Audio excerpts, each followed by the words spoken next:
Shalom bien-aimés. Aujourd'hui, nous allons parler des autels. Qu'est-ce qu'un autel?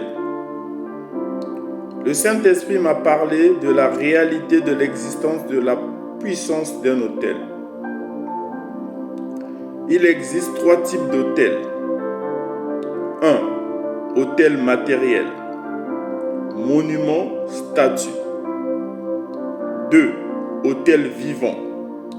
L'homme ou un animal. 3. Autel d'alliance. Le sang. Les monuments bâtis dans certains territoires sont pour beaucoup les lieux de contact des entités spirituelles. Ces entités spirituelles sont pour la plupart à l'origine d'un certain type de modèle de vie constaté dans certaines localités.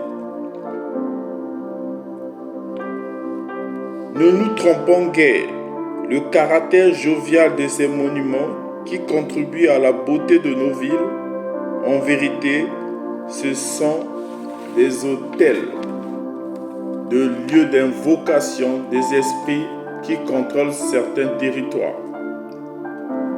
Un exemple, dans une ville française, Bois de Boulogne, une activité appelée prostitution règne depuis plusieurs décennies, est juridiquement et socialement établie au sein des mœurs, comme pratique officiellement reconnue.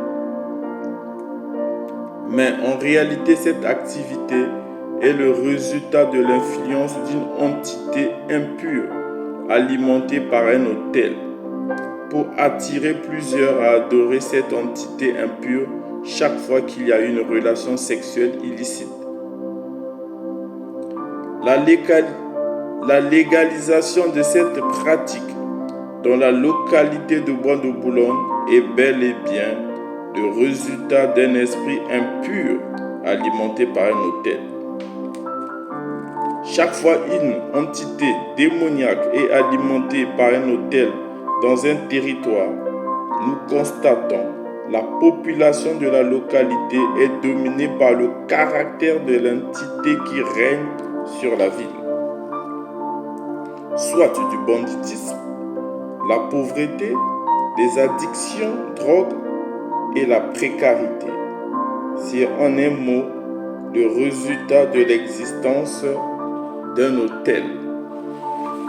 La Bible en parle dans Juge 6, verset 25.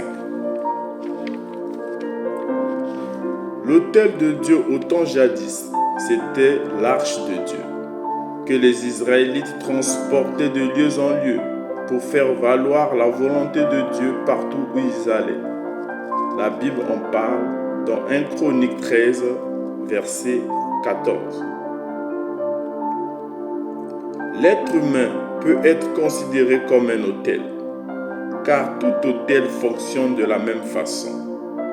Si un homme accepte volontairement de bâtir sa vie sur le règne et les pratiques maléfiques du diable, il devient un point de contact pour les œuvres des ténèbres. Le diable l'utilise pour invoquer les malédictions et les infirmités sur d'autres hommes. La Bible en parle dans 2 Thessaloniciens 2, verset 9. De la même manière, un homme devient un autel de Dieu lorsqu'il meurt pour ses intérêts personnels, pour sa volonté et pour ses désirs, et accepte de vivre pour Christ. Alors il devient un autel pour les desseins de Dieu sur la terre. Matthieu 16, verset 24. L'autel d'alliance. L'autel d'alliance est bâti par le lien de sang. Il est important à un homme de faire attention à ses fréquentations. Or, les fréquentations influencent les choix.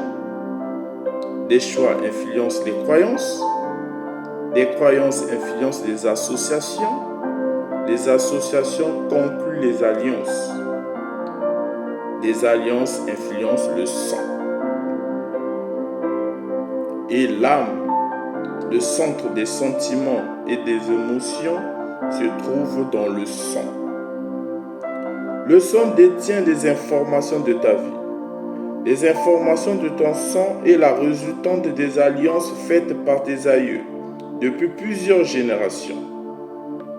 Si un autel a été bâti par un arrière-parent, cela aura de l'influence et de l'impact sur ta vie. De la même façon, Abraham bâtit un autel à Dieu. Il trouva Abraham irréprochable. Dieu jura de le bénir, lui et sa descendance.